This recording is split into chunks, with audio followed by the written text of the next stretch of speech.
Hello friends, welcome back to my channel learn with Abhishek में आप सभी का स्वागत है। तो आज मैं 5-6 साल के बाद वापस यूट्यूब पे अपना वीडियो डाल रहा हूँ। इसके पहले मैं एग्ज़ाम की तैयारी करता रेलवे की, और करते करते मेरा पोस्टमैन में पोस्ट ऑफिस में पोस्ट ऑफिस में मेरा सिलेक्शन हुआ है। और फिलहाल मैं मुंबई में नॉर्थ वेस्ट डिवीज़न में एक ऑफिस में पोस्टमैन उस पद पर कार्यरत हूँ। तो हमारी जो डिपार्टमेंटल एग्ज़ाम होती है पोस्टमैन से पीए के लिए, जो अगले साल हमारे अगले 3 साल उसके लिए सर्विस लगता है। तो मेरा अगले साल 3 साल कंप्लीट होगा। तो उस एग्ज़ाम के लिए हम आज मैं सोच रहा था कि मैं अकेला ही क्यों पढूँ, सभी जो भी मेरे सब्सक्राइबर है, व्यूवर है, वो भी इस एग्ज़ाम के साथ पढ़ सकते हैं। तो यही मेरा ख़्याल था, और इसी के लिए मैं वापस ही इस चैनल पे आया हूँ। और आज देखिए जो क्वेश्चंस आज जो है हमारे जो डिपार्टमेंटल क्वेश्चंस होते हैं, 100 मार्क्स का पेपर आता है डिपार्टमेंटल पीएसए में। उसमें 50 जो मार्क्स है वो सिर्फ डिपार्टमेंट के कोर सब्जेक्ट रिलेटेड क्वेश्चंस रहते हैं। तो वो क्वेश्चंस हम आज इस जो वीडियो है उसमें हम आज देखने वाले हैं। ठीक है, तो आपने अगर चैनल को सब्सक्राइब नहीं किया होगा तो आप चैनल को सब्सक्राइब भी कर सकते हो। ठीक है, तो चलिए स्टार्ट करते हैं आज का पहला क्वेश्चन। और ये क्वेश्चन जो एसए और पीए के जो डिपार्टमेंटल एग्जाम होता है पोस्ट ऑफिस का, उसके लिए ये काम के क्वेश्चन है। ठीक है, चलिए आज का पहला क्वेश्चन ये है कि RD account can be closed प्रीमैच्योरली after 3 years from the date of account opening by submitting prescribed application form at constant post office। ये फर्स्ट हमारा क्वेश्चन एक स्टेटमेंट हो गया। सेकंड स्टेटमेंट ये है कि PO savings account interest rate will be applicable if the RD account is close प्रीमैच्योरली even 1 day before maturity.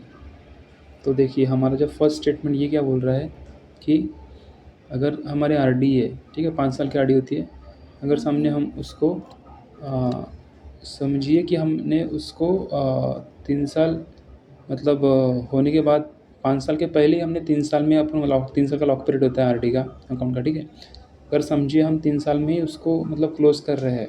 ठीक है, अगर 3 साल में ही क्लोज़ किए तो वो जो इंटरेस्ट आपको मिलेगा आरडी का, वो 5 साल वाले आरडी का इंटरेस्ट आपको नहीं मिलेगा।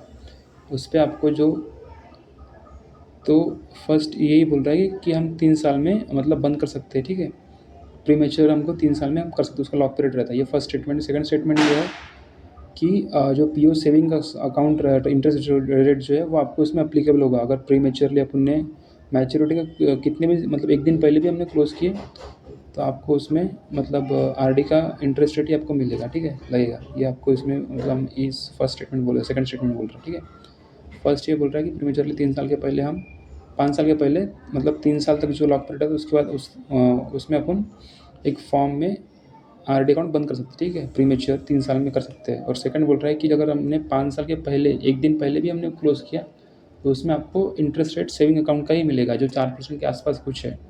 और आरडी का 5% का आई थिंक 5 साल का आई थिंक मेरे ख्याल से 7%, 7.1 या 2% कुछ है उसमें इंटरेस्ट रेट। ठीक है, तो इसमें जो आंसर आपका है, इसमें आपका आंसर जो रहेगा वो थर्ड आंसर करेक्ट रहेगा, सी। ठीक है फ्रेंड्स, तो ये हमारा फर्स्ट क्वेश्चन हो गया। ठीक है, अब हम सेकंड क्वेश्चन पे आते हैं। सेकंड क्वेश्चन क्या बोल रहा है, interest on loan on RD will be applicable as. जो इंटरेस्ट रहेगा, जो आरडी अपन ने 10 लाख की खोली समझो, उस पर अपन लोन ले रहे हैं, तो उसमें इंटरेस्ट आपको कितना लगेगा। तो उसमें आपको बोला है कि इंटरेस्ट जो आपका उसमें, इसका आंसर जो है उसमें सेकंड ऑप्शन आपका करेक्ट रहेगा। ठीक है, 2% plus RD interest applicable to the RD account. जो इंटरेस्ट रेट है on loan RD will be applicable as 2% जो है plus 2% plus RD interest rate applicable to the RD account. इसका सेकंड ऑप्शन करेक्ट है। ठीक है, 2% लगता है और आरडी इंटरेस्ट जो चालू है वही रहेगा। ठीक है, अब हम थर्ड क्वेश्चन पे आते हैं फ्रेंड्स। थर्ड क्वेश्चन हमारा है, what is the maximum limit in case of endowment assurance Santosh under postal life. जो पीएलआई हमारा जो स्कीम होता है उसमें जो मैक्सिमम लिमिट संतोष प्लान के अंडर, एंडोमेंट एश्योरेंस संतोष प्लान है, पीएलआई में संतोष प्लान के अंडर कितना हमारा मैक्सिमम लिमिट है उसमें, ये हमको बोला गया है। ठीक है, तो जो एंडोमेंट प्लान है संतोष का, उसके अंदर पीएलआई जो हम मैक्सिमम जो है हम 10, इसका आंसर डी है। 50 लाख की हम खोल सकते हैं उसमें, 50 लाख की फ्रेंड्स, ठीक है।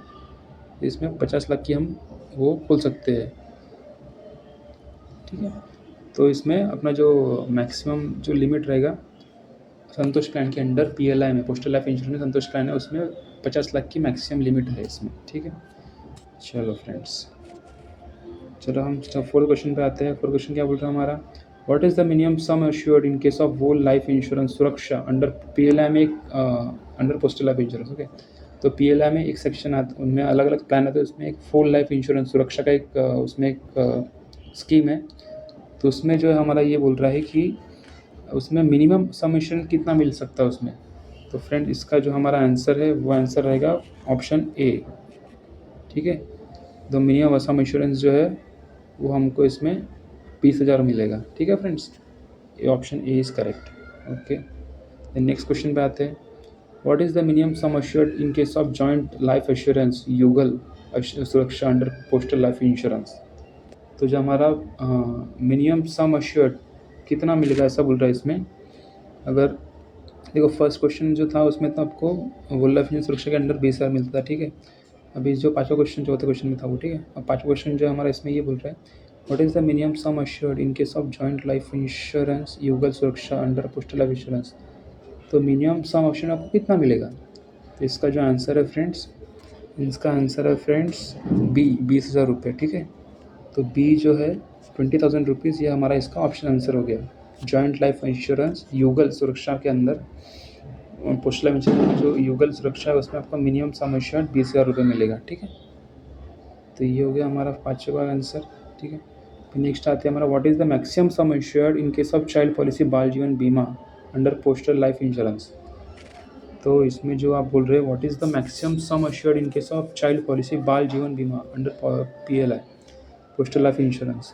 तो जो मैक्सिमम सम अश्योर्ड है इन केस ऑफ जो चाइल्ड पॉलिसी बाल जीवन बीमा बाल जीवन बीमा के अंदर, तो इसमें आपको मिलेगा हमको फ्रेंड्स 3 लाख रुपये। Option B is correct answer, 3 lakh रुपया, ठीक है। तो जो मैक्सिमम सम अश्योर्ड है चाइल्ड पॉलिसी के बाल जीवन बीमा जो है, इसके अंदर हमें 3 लाख रुपये मैक्सिमम सम अश्योर्ड मिलेगा, ठीक है। समझ में आया फ्रेंड्स। अगर आपको कुछ भी दिक्कत हो तो मुझे कमेंट्स में बताइए, कोई भी आपकी क्वेरी है, कुछ भी क्वेश्चन है, ठीक है। तो चलिए नेक्स्ट क्वेश्चन पे हम आते हैं। नेक्स्ट क्वेश्चन क्या बोल रहा हूँ देखिए हमारा, there is a maximum limit of USD in Western Union that can be sent at a time as per applicable RBI regulation which must however be only for personal use. So maximum limit जो है Western Union that can be sent at a time as per applicable however be only for personal use. So personal use के लिए हम जो है Western union में जो है मैक्सिमम लिमिट कितना, ऐसा इसमें बोल रहा है RBI रेगुलेशन के हिसाब से।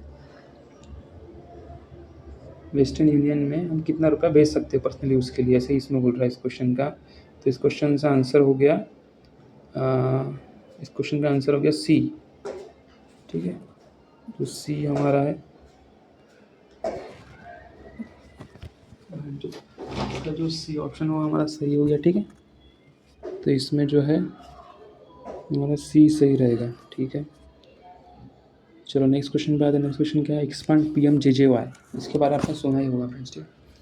तो PMJJY जो है वो है प्रधान, मतलब इस जनरली आपको पता ही होगा मेरे ख्याल से, तो मुझे बताने की आपको गरज नहीं है। फिर भी इसका जो आंसर रहेगा वो रहेगा आंसर फ्रेंड ऑप्शन ए, प्रधानमंत्री जीवन ज्योति बीमा योजना, ठीक है। तो प्रधानमंत्री जीवन ज्योति बीमा योजना जो है इसका फुल फॉर्म होगा, ठीक है। एक्सपांड प्रधानमंत्री जीवन ज्योति बीमा योजना, ये हमने मतलब प्रधानमंत्री मोदी जी ने खोली थी। उसके अंडर मतलब जो एक्सीडेंटल कवर वगैरह है उसमें आता है 2 लाख का जो कवर है ना, जो साल में 12 रुपये उस टाइम था, वो 360 रुपीज़ से 2 उसमें प्लान आए थे। तो उसकी ही ये स्कीम है, ठीक है फ्रेंड्स। चलो नेक्स्ट क्वेश्चन पे हम आते हैं। अभी नेक्स्ट क्वेश्चन हमारा क्या है, the age of the subscriber under Atal pension Yojana should be between.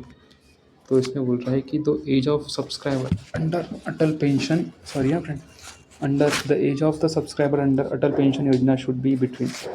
तो जो अटल पेंशन योजना है उसके अंदर जो सब्सक्राइबर है उसकी एज लिमिट कितनी रहेगी। तो इसमें जो एज लिमिट दिया है फ्रेंड्स, इसमें दिया है 1840 साल, ठीक है।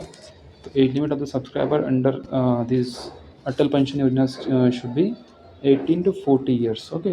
18 से 40 साल की उसकी एज लिमिट रहना चाहिए, तभी अटल पेंशन योजना वो खोल सकता है सब्सक्राइबर, ठीक है। चलिए नेक्स्ट क्वेश्चन पे हम आते हैं। नेक्स्ट क्वेश्चन हमारा क्या है? नेक्स्ट क्वेश्चन बोल रहे हैं कि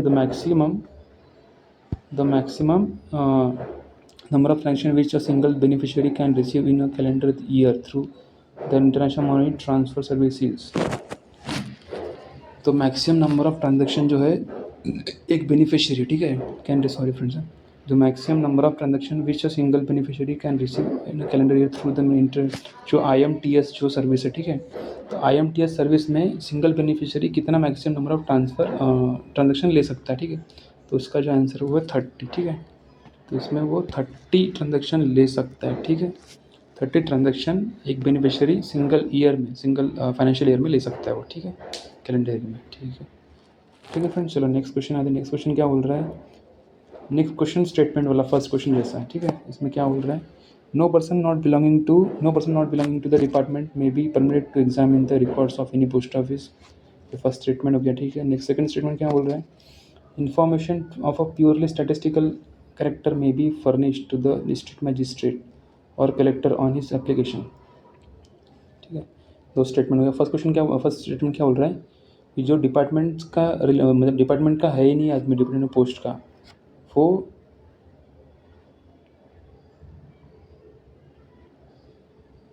मतलब वो एग्जामिन जो रिकॉर्ड है पोस्ट ऑफिस के रिकॉर्ड वो देख ही नहीं उसको, मतलब ऐप वो अलाउ नहीं कर, हम पोस्ट ऑफिस अलाउ नहीं करेगा उसको देखने को, ठीक है। कोई भी व्यक्ति हो, वो डिपार्टमेंट ऑफ पोस्ट का कोई भी रिकॉर्ड है वो नहीं देख सकता है, ये इसका एक रूल, ये मतलब ये फर्स्ट स्टेटमेंट हमारा बोल रहा है, ठीक है। सेकंड स्टेटमेंट हमारा क्या बोल रहा है? जो इन्फॉर्मेशन है पोस्ट ऑफिस की, कोई मतलब लीगल इन्फॉर्मेशन है, कुछ रहता है वो फर्निश, मतलब वो जो फर्निश उसको अगर चाहिए होगा तो जो डिस्ट्रिक्ट मजिस्ट्रेट है, DM, या फिर हम उसके कलेक्टर जो बोलते हैं, कलेक्टर साहब जी बोलते हैं, तो वो एक अप्लीकेशन करने के बाद उनको मतलब वो इन्फॉर्मेशन को मिलेगी। ये हमारा स्टेटमेंट 2 बोल रहा है, ठीक है। तो इस क्वेश्चन का जो आंसर है फ्रेंड्स हमारा ऑप्शन C होगा, ठीक है। बोथ 1 and 2 आर करेक्ट, ठीक है। मतलब कोई भी पर्सन डिपार्टमेंट का नहीं है वो, तो वो रिकॉर्ड पोस्ट ऑफिस का देख नहीं सकता है, ठीक है। फर्स्ट हो गया। और सेकंड को जब बोल रहा है कि DM या कलेक्टर उनको अलाउ है जब वो एक अप्लीकेशन करेंगे तभी, ठीक है। इससे 2 क्वेश्चन, ऐसे 2 हो गए हमारे, ठीक है। अभी 12वां क्वेश्चन पे हम आ गए, ठीक है फ्रेंड। 12वां क्वेश्चन हम देखते हैं। इसमें ये बोल रहा है कि rule 11 of postal manual volume 6 of part 3 deals with. तो जो हमारा ये क्वेश्चन है 12 क्वेश्चन है, 11वां रूल 11 है जो है, जो postal manual volume 6 part 3 deals, वो किस बारे में हमको बताता है, ठीक है। तो इसका फ्रेंड्स आंसर होगा प्रोविजन ऑफ फंड्स फॉर सब ऑफिस, ठीक है। इसका जो हमारा आंसर होगा फ्रेंड्स होगा A, provision of funds for सब ऑफिसेस। जो रूल 11 है पोस्टल मैनुअल वॉल्यूम 6 का पार्ट 3 डील्स विद, ये जो है ये प्रोविजन ऑफ फंड्स फॉर सब ऑफिसेस के लिए, ठीक है।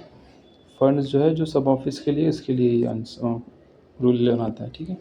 नेक्स्ट हमारा क्वेश्चन है। नेक्स्ट क्वेश्चन हमारा ये है कि as per SB order 1/2021 fee for issue of duplicate passbook is. So जो डुप्लीकेट हमको पासबुक चाहिए रहेगा, ठीक है। अगर हमको डुप्लीकेट पासबुक चाहिए तो उसका जो फ़ी रहेगा, तो उसका फ़ी का जो रेट है वो है 50 plus GST, option D is correct, ठीक है। अगर हम समझो हमको एक हमारी जो SB जो पासबुक हम अकाउंट खोलते हैं सेविंग अकाउंट, ठीक है, और उसकी हमारी पासबुक गुम हो गई बाय डिफ़ॉल्ट, अगर गलती से गुम हो गई, ठीक है, तो हमको कैसे मिलेगी? तो डुप्लीकेट पासबुक आपको मिलती है पोस्ट ऑफिस से जहाँ से आपने अकाउंट ओपन किए, ठीक है। उसके लिए आपको 50 रुपये प्लस GST का जो एक नॉमिनल लगा जो अमाउंट है वो आपको पे करना पड़ेगा पोस्ट ऑफिस को, ठीक है। तो उस हिसाब से आप कर सकते हो, ठीक है। चलो 14 क्वेश्चन पे हम आते हैं। 14 क्वेश्चन हमारा ये क्या बोल रहा है कि जो as per SB order 1/2021 fee of for transfer of account is. जो हमारा SB अकाउंट है, कहीं समझो मैं अभी गाँव में रह रहा हूँ, ठीक है। अब समझो जॉब के लिए वहाँ मैंने पोस्ट ऑफिस में सेविंग अकाउंट खोल दिया हो, ठीक है। अभी मेरे को जॉब के लिए कहीं और जाना पड़ रहा है, तो उसलिए फिर मैं क्या करूँगा? तो उसके लिए समझो मैं ट्रांसफ़र करूँगा अकाउंट, बराबर है, क्योंकि मैं अभी शहर में आ गया हूँ रहने को। तो शहर में रहने को आ गया तो मेरे को SB अकाउंट चाहिए मेरे को वहाँ पे शहर में पोस्ट ऑफिस का। तो उसके लिए एक सोल्यूशन ये है पोस्ट ऑफिस के पास कि आप जो सेविंग अकाउंट है गाँव का उसको ट्रांसफ़र करा के ना अपने सिटी में ला सकते हो, ठीक है। जैसे मैं अभी आपको बताया कि मुंबई में मैं अभी पोस्ट ऑफिस में पोस्टमैन में जॉब कर रहा हूँ, ठीक है। तो मेरे पास जो अकाउंट समझो गाँव का होगा, नागपुर का, मैं प्रॉपर नागपुर का रहने वाला हूँ, ठीक है। तो समझो मुझे नागपुर से अगर यहाँ पे मुंबई में एक सेकेंड ना, विषय पे था मैडम। तो फ्रेंड्स, तो ये ऐसा है कि समझो अभी मैं कई कई गाँव से मैं इधर मुंबई समझो कहीं और मैं ट्रांसफ़र कर रहा हूँ समझो, ठीक है, अकाउंट। तो उस सेविंग अकाउंट में समझो ट्रांसफ़र करो तो उसका फ़ीस क्या लगेगा, उसका नॉमिनीज़ फ़ीस रहता है मैडम सर। फ्रेंड्स, उसका जो फ़ी रहेगा वो रहेगा ऑप्शन डी 100 रुपया, ठीक है। ऑप्शन डी जो हमारा आंसर वो सही रहेगा, ठीक है। तो इसमें हमें हमारा अकाउंट जो ट्रांसफ़र हो जाएगा पोस्ट ऑफिस का सेविंग अकाउंट गाँव से कहीं और शहर में किसी भी कहीं भी ऑल इंडिया किधर भी आपको ट्रांसफ़र करना है तो 100 रुपये प्लस जीएसटी इसका चार्ज रहेगा, ठीक है, एस बी ऑर्डर 1/21 के हिसाब से। वही नेक्स्ट क्वेश्चन हम देखते हैं फ्रेंड। लास्ट आज का वीडियो का लास्ट क्वेश्चन है फ्रेंड्स। लास्ट क्वेश्चन क्या बोल रहा है फ्रेंड्स कि attendance register in form 37 is maintain in every, ये स्टेटमेंट वाला क्वेश्चन है सर फ्रेंड्स, ठीक है। फर्स्ट स्टेटमेंट बोलोगे attendance register in form 37 is maintain in every post office having more than 1 clerk. अगर एक से ज़्यादा क्लर्क है समझो तो एवरी पोस्ट ऑफिस में S30 जो अटेंडेंस रजिस्टर है वो उसको मेंटेन करते हैं, ठीक है। ये फर्स्ट स्टेटमेंट हो गया। सेकंड स्टेटमेंट हमारा क्या है, इन case of staff on split duty, अगर स्टाफ स्प्लिट ड्यूटी पे है तो attendance will be mark twice in the register. समझो स्टाफ है उनका क्लर्क है, वो स्प्लिट दो काम मतलब दो एक ही दिन में उनको दो काम दिया है तो attendance will be mark twice in the register, तो अटेंडेंस जो है वो 2 बार रजिस्टर पे मार्क होगी उनकी। ये कहा जा रहा है हमको इसमें, ठीक है। तो इसका हमारा आंसर क्या होगा फ्रेंड, तो इसका फ्रेंड हमारा जो आंसर है आप गेस करिए इसका आंसर क्या रहेगा। तो इसका आंसर और मुझे नेक्स्ट इसका मैं आंसर नेक्स्ट वीडियो में आपको बताऊंगा, ठीक है फ्रेंड्स। तो और कमेंट्स में मुझे इसका आंसर आप बताइए। तो मिलते हैं फ्रेंड्स नेक्स्ट वीडियो में, ठीक है। और आपने इस चैनल को सब्सक्राइब नहीं किया तो सब्सक्राइब कीजिए। और आपको कोई भी शंका है तो कोई भी क्वेरी है तो मुझे कमेंट्स में प्लीज़ बताइए। चलिए, थैंक यू वेरी मच इस वीडियो को देखने के लिए, बहुत बहुत शुक्रिया आपका। लर्न विथ, ये हमारा आज का हमारा पहला वीडियो था, ठीक है। तो ऐसे हम यही वीडियो बनाएंगे, मतलब इसे ही मतलब मैं एक सीरीज़ बनाने वाला हूँ और यही, और आप मेरे साथ रहिए तो हमारे क्वेश्चंस जो है वो हम रोज़ एक क्वेश्चंस लाते रहेंगे एक एक सेट उसका, ठीक है। तो चलिए फ्रेंड्स, मिलते हैं नेक्स्ट वीडियो में। Thank you very much.